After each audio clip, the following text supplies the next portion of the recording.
Hi friends, welcome to my channel.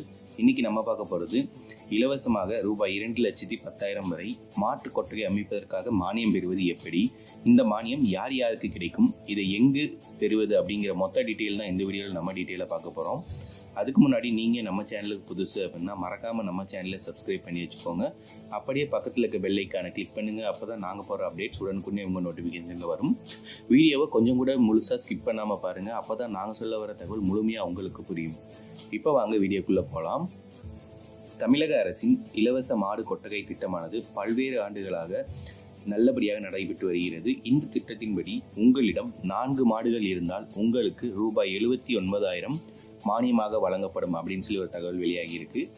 அதே உங்களுக்கு 10 அல்லது 12 மாடுகளுக்கு மேல் இருந்தால் உங்களுக்கு மானியமாக 2,10,000 ரூபாய் வழங்கப்படும் அப்படிங்கிற தகவல் வெளியாகி இருக்கு.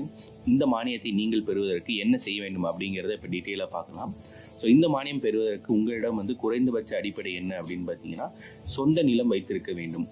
அது மட்டும் இல்லாமல் மாடுகள் வளர்ப்பு பற்றி, மாடுகளை பற்றி உங்களுக்கு முழுமையாக தெரிந்திருக்க வேண்டும் என்பது இந்த இரண்டுமே கட்டாயமான விதிமுறையாகும்.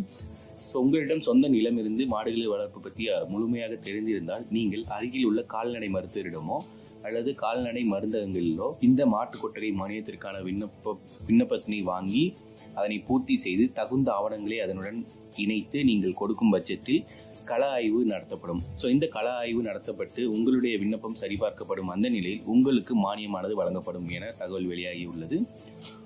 இந்த விண்ணப்பத்தினை கலெக்டர் அலுவலகத்திலும் பெறலாம் அப்படின்ற ஒரு கூடுதல் தகவல் வெளியாகி இருக்கு. நீங்கள் கலெக்டர் அலுவலகத்தில் இந்த விண்ணப்பத்தை பெறும் பட்சத்தில் அதை பூர்த்தி செய்து கலெக்டர் அலுவலகத்தில் உள்ள கால்நடை பாதுகாப்பு துறையில் கொடுக்கும் பொழுது அவர்கள் கள ஆய்வு மேற்கொண்டு அதன் பிறகு உங்களுடைய கள ஆய்வினை சரி செய்த பிறகு உங்களுக்கு இந்த மானியமானது வழங்கப்படும் அப்படிங்கிற கூடுதல் தகவலானது வெளியாகி உள்ளது. ஸோ இந்த வீடியோவை பற்றின உங்கள் கருத்தை கமெண்ட் பண்ணுங்கள். வீடியோ பிடிச்சிருந்தால் லைக் மற்றும் ஷேர் பண்ணுங்கள். பல்வேறு நண்பர்களுக்கு இதனை ஷேர் செய்து அவர்களின் பலனடைய செய்யுங்கள்.